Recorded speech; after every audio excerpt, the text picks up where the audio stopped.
کمال ہی ہے، کمال کمال تو ہے۔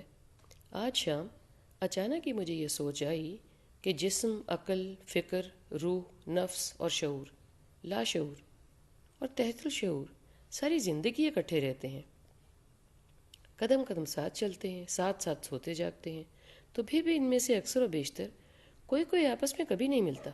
ہو سکتا ہے کسی کسی کو معلوم ہی نہ ہو کہ ہم اکٹھے ہی ایک ہی گٹھری میں پڑے ہیں، اکٹھے ہی پیدا ہوئے اس گٹھری میں جس کو جسم کہتے ہیں۔ جب معلومات ہی کمزور ہوں اور شعور ہی نہ ہو تو دکھن کا بھی کوئی امکان ہی نہیں ہے۔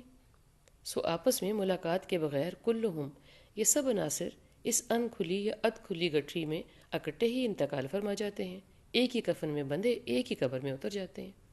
چلو، دنیا میں تو بڑے چھوٹے گھر ہوتے ہیں، اونچی نیچی بات ہوتی ہے، ٹھنڈی گرم ہوا ہوتی ہے، کھلی اور گھٹی فضا ہوتی ہے، مگر قبر میں تو بے حد قربت ہوتی ہے، نہ ہل نہ جل، نہ لڑائی نہ جھگڑا، نہ کوئی مقابلہ، نہ کوئی لالچ، نہ غیبت، نہ کوئی ترغیب۔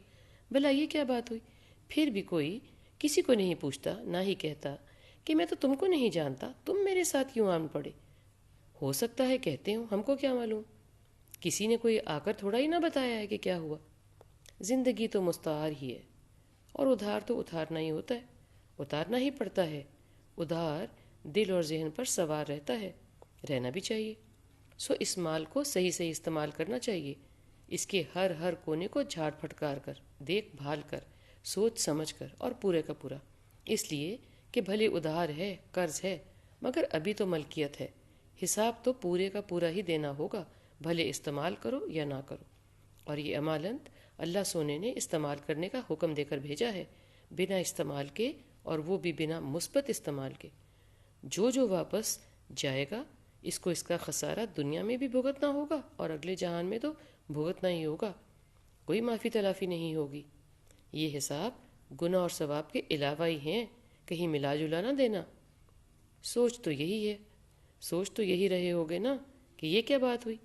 اگر سانس مستعار ہے تو اس کو ہم کیسے جھاڑے پھٹکاریں، سمجھ کیسے استعمال کریں اور کیا سوچیں؟ تو سنیں، پوری کی پوری زندگی مستعار ہے، بما جست خاکی، عقل، دھڑکن، شعور، نفس اور ہر قدم، ہر کروٹ، اعضاء کا استعمال تو معلوم ہے نا۔